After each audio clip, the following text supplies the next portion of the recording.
Good evening, everybody. Welcome from our exciting, extraordinary, under the covers bunker. It's Andrew Roberts here and David Clouter under a COVID-19 covert secret mission. David, how are you keeping?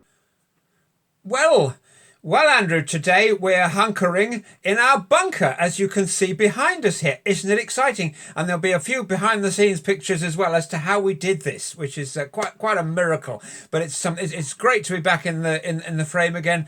We've got the baked bean tins and the bit of string stretched as wide as we could, and we're all good to go there.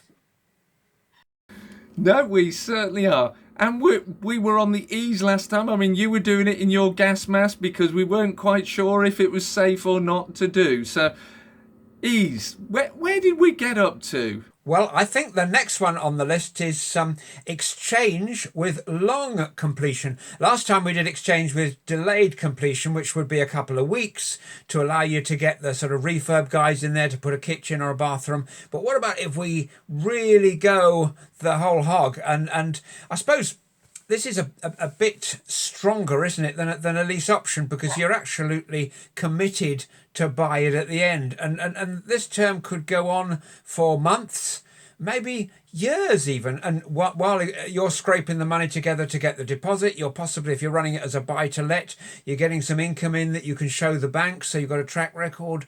It works for the guy who wanted to sell it because he wanted to get rid of it. It works for you because you were skint. So there's good in this, isn't it? But there's something to watch out for, isn't there? Most definitely. And I do know somebody who had an exchange with a delayed completion of 22 years. Now, at 22 years, you do have to be conscious of a couple of things, because you've substantively completed the transaction, which therefore means that the stamp duty will be due on that transaction. However, you don't have to put any more money into it than the stamp duty and the legal fees unless you've agreed something with the buyer. So, I mean, what's your experience, David? Well, I've never done an exchange with a long stop. I've done exchange with delayed all the time. But I've usually had the funds at the point where exchange was necessary. So I haven't experienced this particular one. I've just experienced the joys of sort of 8 and in a few cases 12 weeks. But 22 years, I'm not even that old, you know. I'm sure you're not. Well, the key thing is, I mean, for those people who are going, what, I have to pay the stamp duty? Why? Effectively, if you go over 7 years is the magic thing, then you're classed as substantively completing that transaction. Therefore, your stamp duty is due. There are arguments that it should actually be paid sooner than that, because you've substantively completed. And anything other than a short delay that would be classed as normal transactional delay, you should pay the stamp duty at the time of doing the conveyance on the transaction. So worth knowing and worth remembering. So we've both done exchange with short completions. Neither of us have ever done a long stock completion, but I do know somebody who has, and the stamp duty was a little trick that they unfortunately had to pay, but they'd have paid it sooner rather than later anyway. So I have to point out that I know somebody who knows somebody who did a 20-year exchange, which is you, Andrew. One quick thing actually here is that in the normal course of events, as you know, when you exchange contracts on a property, that's the point at which the estate agent's fees are due. I don't know many estate agents who would be happy to wait 22 years, and if you do know any, pass them my way. I think it would be lovely to not have the vendor pay the estate agent's commission, but that's all part of the negotiation of the package that you would agree with whoever is on the other side of the transaction, because you'll have various stakeholders who want paying, so you need to consider that. So the next one on our list is about extending the term of a loan. And so if you've got a 15-year loan or something, and you're able to extend it to 25, the mortgage payments will go down. Obviously, over the term of the loan, you're spending more money. So, Mark, I hear you asking, even though you're a long way away, I hear you asking, why the heck might you want to do that? Well, the thing is, if this is a commercial thing and the property is valued on the net cash flow, then by reducing the amount of money that you're paying to the lender, you're actually increasing the value of that property. You're fattening it up for a sale, like a turkey before Christmas. Yeah, well, we have a brilliant example of it as we sit here in our bunkers, because Rishi Sunak has agreed with all of the lenders that we can have a payment deferral of 3 months, effectively extending the terms of our loans by 3 months. So it's a very short-term one, but it's real and it's happening now for people out there. Yeah, that is an absolute... See, if only he'd watched this video, he might have made it 6 months. But, well, his loss. Well, yeah. Who knows how long we'll be in this bunker, David? I have no idea. There's no end in sight. Salmon sandwiches hold out. I've got lots of tins, and I've got loo rolls to last me until Christmas 2025. That's good. Salmon sandwiches do give you the trots. Anyway, moving on. Continuing on the subject of extensions, there are these things you build at the back of your house, mostly, or on the side or whatever. This is another way, isn't it, in which we can make money in property.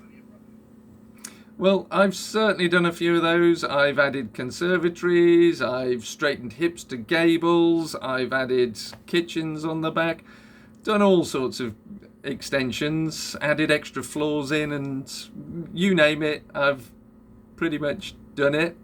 So have you done that sort of thing as well? I have indeed. It's a wonderful fun. Does a dormer count as an extension?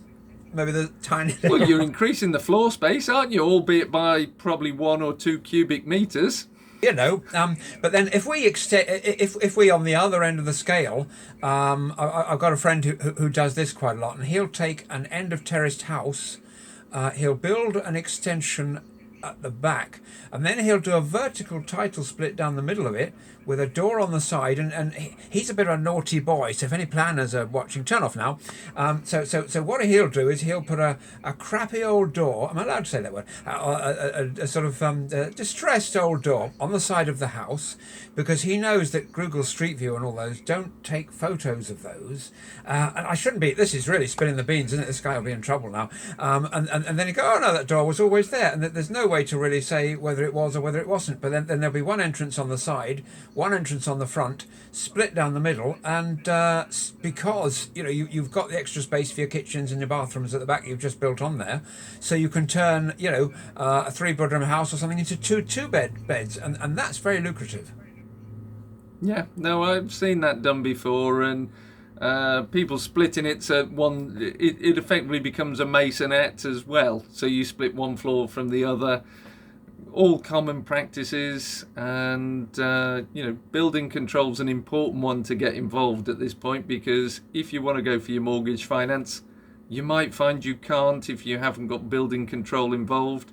Also, splitting of meters and services again makes it difficult if you want to title split the properties and you've not split the meters. So it needs to be planned and done with care. Absolutely, you need to do it properly, and if you don't, that property is going to end up at auction, and I'm going to buy it. So do it carefully. Yeah. Do it carefully, or we'll split it between the two of us, Andrew. So next on our list, we've got. Oh, this is a good one. I was actually thinking of this in my head as we were talking, and I thought I'd like to talk about that one day. And it's the next one on the list, which is an extra bedroom for £1,500. How do we do that then? Now that's I'd like a bedroom for £1,500. I've never built one that cheap. How did you do that? All the time, actually. This is. I'm giving away all the golden inner secrets of the inner sort of. Well, we have to sort of tie a funny handshake now and do knots and have Boy Scout type words and things, because now we're getting into the real deal. Absolutely. How this works out is this. England is a very unique country in the world. I think everybody would agree. Some might say a bit nutty or eccentric or something, but one of the things that I don't quite understand is why here in the UK, where all on the continent and everywhere else, they might value a property in terms of its square meters. Here, we value it in terms of number of bedrooms. So, in particular, I mean, my niche is I like the old Victorian terraced houses. I love them because outside, yeah, these have lasted 100, 150 years, so they're really sort of built solidly. Inside, I'm not too fond of the gas lights coming out of the wall or the bit of wire under the floors, the doorbell and all that kind of thing, or the chimneys and the bats flying around in the chimney and the smoke and all that. So if we can get rid of all that stuff, and if we can build a brand new house inside our wonderful Victorian shell, keeping all the features, all the twiddly bit as you come into the hall, and all these nice little things, and preferably the fireplace as well. And if it hasn't got one, if it was taken out in the 1960s, get one from a scrapyard. You'll often find in these houses as well that the doors, the beautiful Victorian doors, have just been covered with two sides of hardboard. They did that in the 1960s because they thought it looked terrific, and then they just painted over it. But you can take that off, then you can send the doors off for dip and strip, where you put them into a thing and they come out beautiful again. In my home here, we did that, and that's wonderful. But then moving up the stairs, if these, I look for a Victorian terraced that has got two windows upstairs, and that's very often one bedroom. Now, with a stud partition, it suddenly becomes two, and 1,500 is not going to cost you that much. So and then when the code goes on the market with the estate agent, it's suddenly gone from 2 receptions and 2 beds to 2 receptions and 3 beds. Make sure that third bed is more than 6.5 square meters, preferably 7, something like that, with a bit of a jiggling but there's nothing building control-y about it. It's a stud partition. It's not a supporting wall. It's a stud partition, and it's a door. Again, from the scrap merchant, ideally, so it matches the others. Job done. Perfect. And well, when the valuer comes down, that's going to be worth a bit more. Yeah, I don't fancy doing your CP12s if you've still got gas lights. They must be expensive to do, David. Indeed. And lighting up at night with one of those long candles as well is a bit of a thing. But you know, we like what we like. Next in line, Andrew, on the old list is flipping, buy to sell. That's quite a well-known thing, isn't it? Really, and it's not secretive or anything. But these for me work best when the market's going up. And there's a lady who used to do a television show on one of the channels. I can't remember what it's called, but it was about 10 years ago. It was just about how sort of Snakes and Ladders springs to mind, that board game that kids play. But you'd see these people who were not property professionals who would come along and buy some old wreck. Sometimes they'd spend about 4 years on it or something, and then they'd sell it and get a little tiny profit, and this kind of thing. And it always occurred to me watching that show that the time when that show was being made was when the market was kind of doing this, and it always occurred to me that the best strategy for those guys would have been to buy the property, put the keys on the mantelpiece, go to the beach for a year, come back and sell it, because it seemed to me, looking at these projects, looking at the numbers, and these weren't professional developers, so they weren't buying at trade price as you and I do, and they weren't using their own teams. They were having a builder to project manage it with all his margins in and everything. And at the end of the day, with all of that and all their frustrations when it all went wrong, it occurred to me that they'd have a much better life and much more stress-free if they just went on a holiday and then put it back on in the same condition it had arrived in. Some of the flips that I did, all the flips that I do are in these rapidly rising markets, but by tarting them up nicely and the rising market, there was one where I bought it, one of my favourite deals ever. I agreed, I exchanged on this actually, it was at the end of August. This was 2005 or 6 or something. But the vendor was quite comfortable there. So I said, look, stay as long as you like, my friend. So I put 5% down. And then I finally got it in like November, by which time they'd had gone up quite a bit. And then we spent about 2 or 3 months work. It needed a bit of work because there were cracks like this. But I always think unless you can put your fist through it, it's not really a problem. And so we dealt with all that stuff, most of which consisted actually of taking the outside loo down at the back, because that was the thing that was hanging off. Now you don't really need one of them anymore, so we took it down and shingled it over and everything, and that was about it really. And then we sold it. We bought it for 300, sold it for 430. Give it a lick of paint. Wow. That's a nice little deal. We didn't do 130,000. Because you got rid of the outside toilet, that obviously got rid of the snakes that tended to hide under the rim as well. Remember that? Yeah. And I wouldn't say that we did £130,000 of work there, to be honest. But the market had in the spring. We bought it in the autumn sort of meltdown period. We sold it in the spring uplift period. Plus the market was rising anyway, so it was win-win. Yeah. It was a very hot market at that time, wasn't it? So I do remember it, and I got some good deals around about the same period. You couldn't not make money. Absolutely. But if I'd been doing flips about 3 years later, I couldn't have made money, so I wasn't. And so No, 2008, you'd have lost everything. Ooh, a couple of flips after that one I described, it started to falter a bit. So I just thought, I'll give it a rest. And I got out of the market just at the right time. And one of my favourite estate agents that I was using managed to shift this very last one, which I broke even on. It didn't make any money. And I thought, rest. So then I went off to the beach. And so we make our money on the beach in different ways. Yeah. Well, we've got time, I think, just for one more today, David, before we hunker down in our bunker. And next week, well, we might be on the beach because we've been a bit bored being locked up, and we're thinking of getting our Hawaiian shirts on and jetting off to Hawaii, aren't we? I think we definitely should. Well, the one for next week is very exciting, but I won't spoil it by saying what it is because I was just looking at the list. But the last one for today, which sounds like something out of my DJ world, I think you'll agree, is a feedback loop.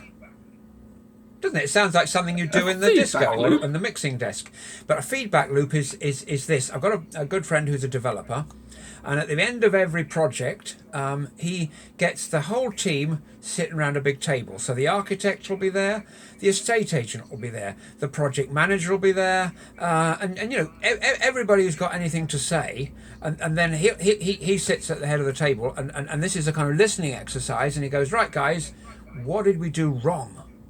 And they tell him, and then he feeds that back into the next one and tries to avoid those mistakes. And every time his projects get better and better and more profitable. Well, that's a really sound bit of advice there. I call it a project appraisal, and it's appraising the project and how the project's performed, and looking critically at your business plan, the numbers you'd created, your forecasts, and where you didn't hit forecast. What was the reason you didn't? And if you don't analyse those gaps, you can never close the gap. And then if you go on to do bigger projects, the gap gets bigger and bigger and bigger until you make a loss. So you need to work on closing those gaps. So that's a really sound bit of advice there that your developer has. And I love the term feedback loop. I think that's brilliant. But I think yours is much posher, to be honest, but Well, it goes because I came from a corporate background. And corporate background, we used to call it a project appraisal. It's what it is then. And with that, we bid our farewells. So it's been terrific, hasn't it? It's been phenomenal. So here we are in Calverton Hatch in Essex, hunkering down in our nuclear bunker. And we will see you next week, live from Hawaii. Oh, I thought we were going to be on the Bikini Atoll. Thank you so much for joining us. I tell you what, we might stop at Iceland on the way because there's some gorgeous black beaches there. So we might stop there. It remains for me to say just this. Thank you for joining us this week. Hope to see you next time. It's been a blast. It's been a total blast. Stay in, stay safe. Thank you.